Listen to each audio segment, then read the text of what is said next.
दोस्तों, स्वागत है आपका इस नए वीडियो में। आज हम लोग पढ़ेंगे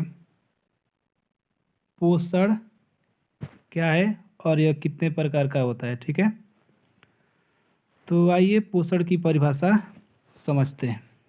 ध्यान से देखिएगा कि वह विधि जिसके द्वारा जीव पोषक तत्वों को ग्रहण कर उनका उपयोग करते हैं पोषण कहलाता है।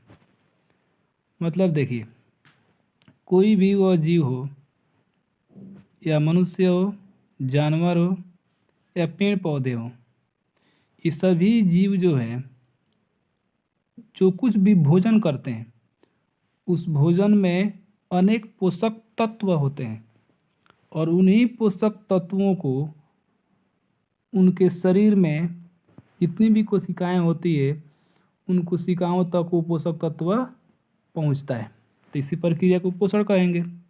जैसा देख लीजिए, मान लीजिए कि मानव भोजन करता है, तो हम लोग जो कुछ भी भोजन करते हैं तो हमारे हिसाब से तो हम लोग रोटी खाते हैं, चावल खाते हैं, दाल खाते हैं, मांस खाते हैं या अंडा खाते हैं, कुछ भी खाते हैं, पिज़्ज़ा बर्गर वगैरह कुछ भी खाते हैं।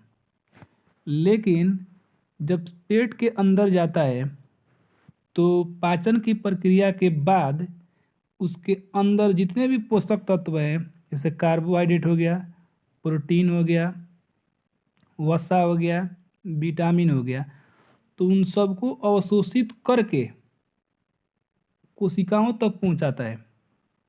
ठीक है, तो यह पूरी प्रक्रिया क्या कहलाएगा? पोषण। ठीक है, इस तरह से सभी जीवों में पोषण होता है। ठीक है, तो समझ में आ गया होगा।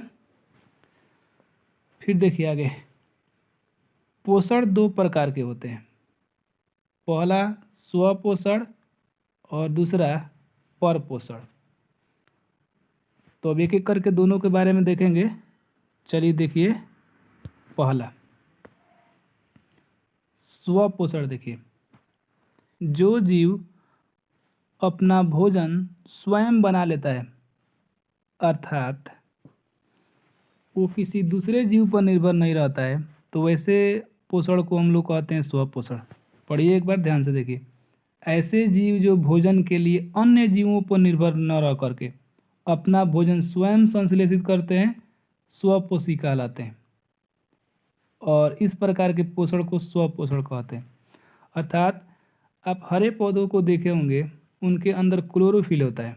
उनके जड़ होते हैं वो जल को सोख लेता है और उनकी पत्तियां के अंदर क्लोरोफिल पाया जाता है जो सूरज के प्रकाश को सोख लेता है और वायुमंडल से वे कार्बन डाइऑक्साइड ग्रहण कर लेते हैं और भोजन खुद के शरीर में संश्लेषित करते हैं, अर्थात बना लेते हैं। तो वैसे जीव को ही हम लोग कहेंगे स्वपोषी जीव और इस तरह के पोषण होने वाला स्वपोषण कहलाता है। ठीक है,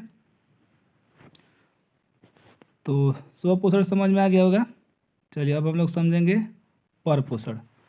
परपोषण का मतलब होता है कि ऐसे जीव जो अपने भोजन के लिए अन्य जीवों पर निर्भर रहते हैं।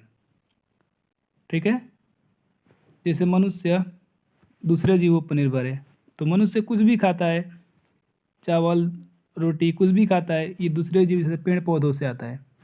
ठीक है, या जानवर कोई है वो भी अपना भोजन दूसरे जीवों पर निर्भर करता है। ठीक है, तो ऐसे जीवों को परपोषी जीव कहते हैं और इस तरह के पोषण को परपोषण कहते हैं। पढ़िए एक बार ध्यान से परिभाषा कि ऐसे जीव जो अपने भोजन के लिए किसी न किसी रूप में अन्य जीवों पर आश्रित रहते हैं तो वे परपोषी कहलाते हैं और इस प्रकार का पोषण परपोषण कहलाता है। ठीक है, उम्मीद करते हैं समझ में आया होगा।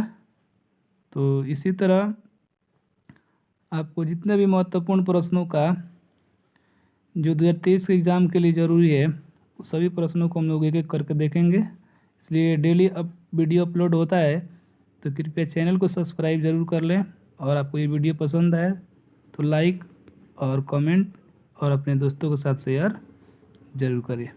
ठीक है, वीडियो देखने के लिए धन्यवाद।